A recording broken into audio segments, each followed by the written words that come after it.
करता हूँ कि देश चलाने के लिए अनुभव होना चाहिए। फिल्म बनाने वाला कितना अनुभव रखेगा? उसको तो गाने का कमर कितने पर हिलेगी, हाथ कितना उठाना है। वो सदन के अंदर जनता पार्टी की लहर चल रही थी, दिनेश लाल यादव जैसे चुनाव जीत गए, लोगों को सदन में भेजेंगे तो उनका कोई कभी कब कहाँ बयान देना है, कब क्या कहना है, इससे कोई मतलब नहीं रहता है। सांसद होने का क्या मतलब है? फिल्म बनाना, गाना कहते हैं कि इस संसद चलाना, देश चलाना इस नाचने गाने वालों का बस का नहीं है।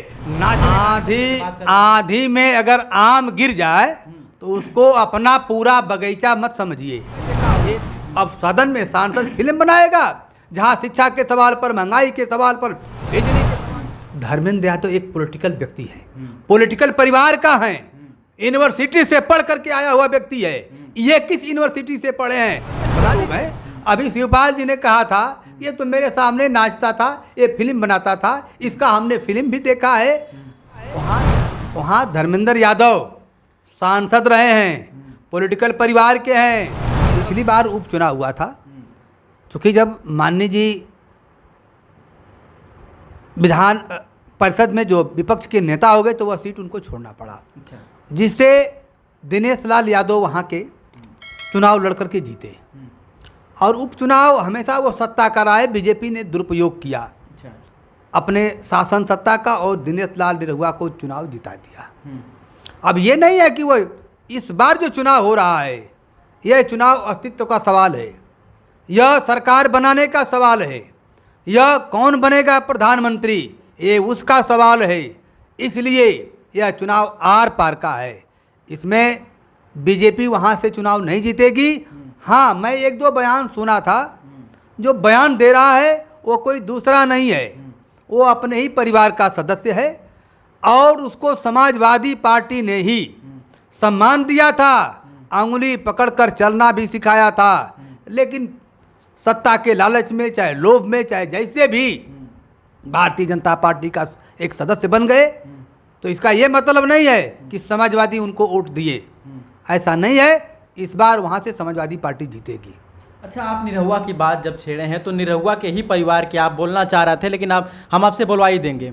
कहीं ना कहीं देखा जाए तो निरहुआ जी के ही परिवार से विजय लाल यादव जी की कहीं ना कहीं समाजवादी पार्टी का एक स्टार प्रचारक के रूप में कार्य करते हैं और प्रचार भी करते हैं। कहीं ना कहीं इस बार उनको लोकसभा टिकट को लेकर के थोड़ा सा निराशा भी है, लेकिन उस पर बाद में बात करेंगे। उन्होंने कहा था कि विजय लाल यादव ने कहा कि कोई मुर्गा ऐसा होता है कि समय से बोलता है, 3-4 बजे 5 बजे तक सुबह बोलता है। कोई मुर्गा ऐसा होता है जिसको कुछ नॉलेज नहीं होता है, वो 12-1 बजे ही बोल देता है। तो क्या मुर्गा उन्होंने बना दिया? इस पर आप क्या कहेंगे? समाजवादी पार्टी से आप भी बिलोंग करते हैं। देखिए, विजय लाल यादव समाजवादी पार्टी के एक पुराने कार्यकर्ता हैं, नेता हैं, उनका सम्मान है। और दिनेश लाल निरहुआ विजय लाल यादव से बहुत काफ़ी पीछे हैं, चाहे वो राजनीति के क्षेत्र में, चाहे सांस्कृतिक क्षेत्र में। नहीं, सांसद हो गए हैं, पीछे कैसे हैं? अभी विजय लाल कुछ नहीं, वो सांसद होना, विधायक बहुत बड़ी बात है, एक जिले का सांसद है। सुन लीजिए, सांसद होना, विधायक होना और राजनीति करना बड़ी चीज़ है। लोहिया जी एक ही बार सांसद हुए, राज नारायण जी को देख लीजिए, जयप्रकाश जी को देख लीजिए, यहाँ कई बार सांसद विधायक बने लोग। लेकिन हम लोहिया जी का उदाहरण नहीं देते हैं, हम जयप्रकाश जी का उदाहरण नहीं देते हैं, हम नेहरू जी का उदाहरण नहीं देते हैं, हम और बड़े बड़े नेता हैं। लेकिन सांसद होना अलग बात है, जानकारी होना अब तो ये योग्यता का कोई परिचय नहीं है, ये तो एक राजनीतिक लहर होता है। और भारतीय जनता पार्टी की लहर चल रही थी, दिनेश लाल यादव जैसे चुनाव जीत गए।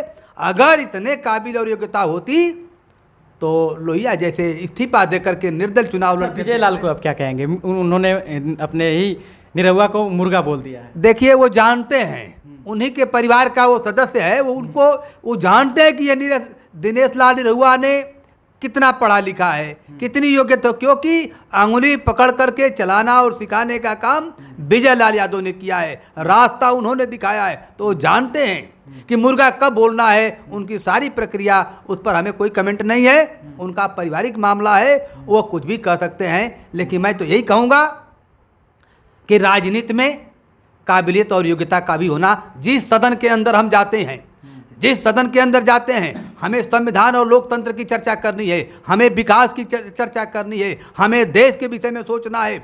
इस तरह के अगर सांसद और विधायकों को टिकट देते रहेंगे तो वह लोग 3 बजे बोले या 4 बजे बोले या 5 बजे बोले, ये मुर्गा ही बन जाएंगे।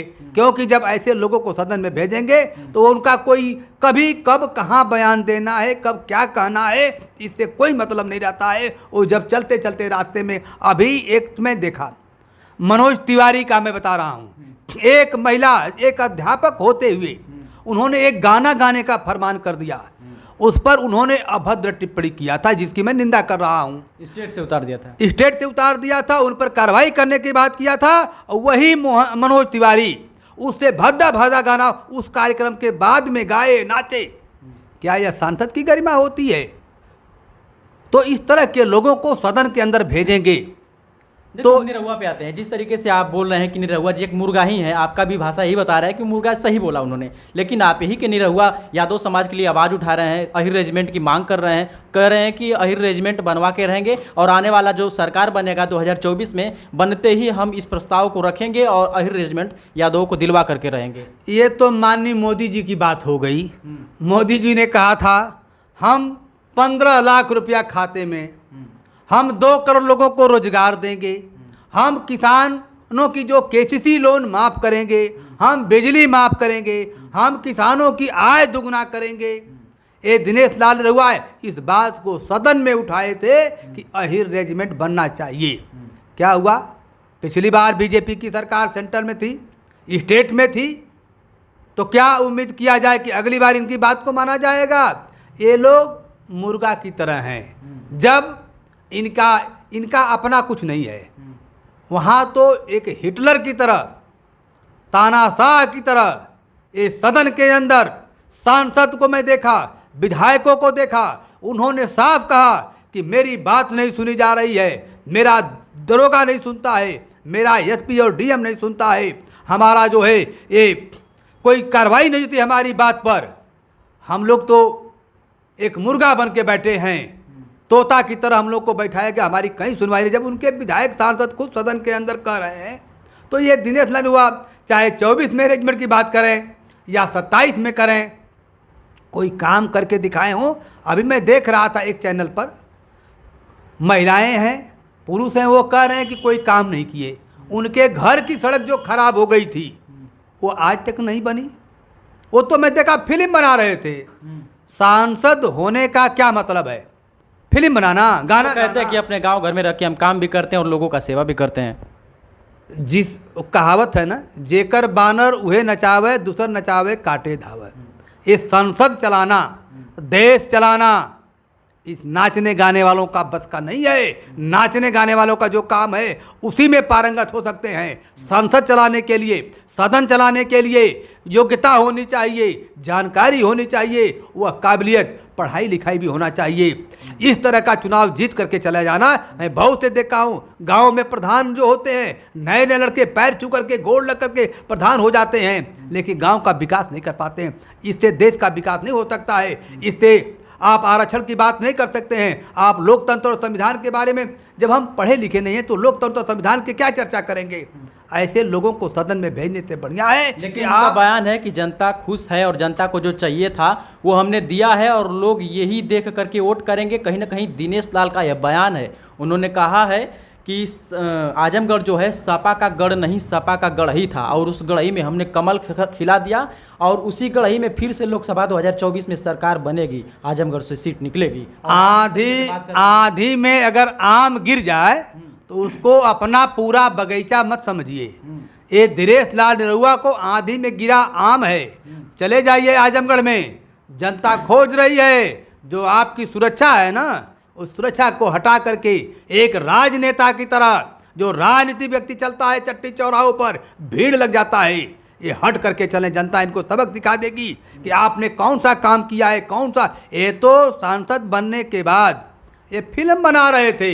ये कई तो फिल्मों को मैं देखा हूँ। अब सदन में सांसद फिल्म बनाएगा जहाँ शिक्षा के सवाल पर, महंगाई के सवाल पर, बिजली के सवाल पर, बेरोजगारी के सवाल पर, तमाम मुद्दों पर कभी ये सदन पे, कभी किसी कार्यकर्ता के लिए डीएम एसपी तक इन्होंने किसी की मदद किया हो तो बताइए, कभी ये चले हो तो बताइए।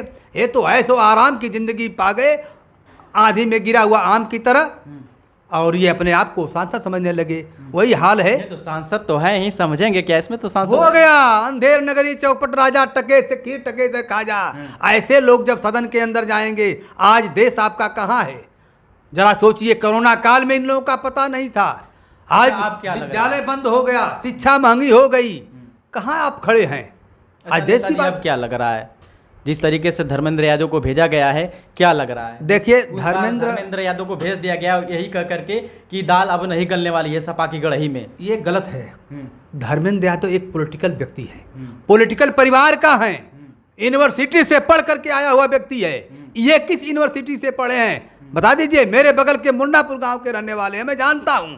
उन लोगों का कहना है, जो लोग इस चीज़ में रुचि रखते हैं, कि देश चलाने के लिए और इन सब चीज़ों को देखने के लिए एक सांसद को अनुभव की ज़रूरत होती है, न कि आप डिग्री मांगें। अच्छा खासा चल रहा है तो फिर एक बार से सरकार बन जाए। इस बात का मैं समर्थन करता हूं कि देश चलाने के लिए अनुभव होना चाहिए। देश चलाने के लिए फिल्म बनाने वाला कितना अनुभव रखेगा? उसको तो गाने का कमर कितने पर हिलेगी, हाथ कितना उठाना है, वो सदन के अंदर नहीं। देश में बाहरी शक्तियों से, हमको पाकिस्तान से, हमको चाइना से, हमको अमेरिका जैसे लोगों से लड़ने के लिए, उन बाहरी शक्तियों से लड़ने के लिए, आंतरिक शक्तियों से लड़ने के लिए जो इस तरह के तत्व हैं, कैसे देश चलाएंगे, उसमें इनको कितना अनुभव है। मैं मानता हूं कि इनके पास काबिलियत है, योग्यता है, मैं उसका सम्मान करता हूं, लेकिन उस योग्यता को सदन में नहीं।